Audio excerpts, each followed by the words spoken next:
सध्या साखरेचे दर वाढल्यामुळे गृहिणींचं बजेट कोलमडलंय।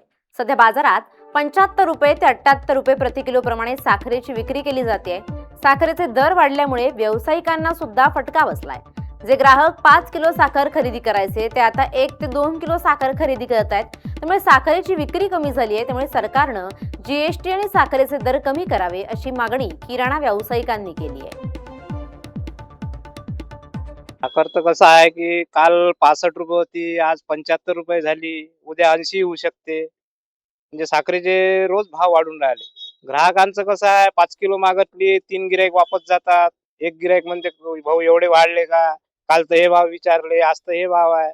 आम्ही काय करणार आहे? आता तिकून आणतो आम्ही विकतो. जिथं 5 किलो मागायची तिथे 1 किलो द्या भाऊ, 2 किलो द्या. जिथे 1 किलो मागते तिथं अर्धा किलो द्या, 1 पाव द्या. म्हणजे रोजची 40-50 किलो खपाची ती 10-20 किलोवर आली नाही एकदम. आज आता सध्या 75 रुपये विकू राहिलो. आता उद्या यान तर उद्या अजून 80 रुपये होणार. त्याच्यात कस्टमर म्हणतात काल तर 75 होती, आज काऊन 80 झाली. आता आम्ही काय करणार आहे त्याच्यात? गव्हर्नमेंटचेच भाव एवढे वाढून राहिले.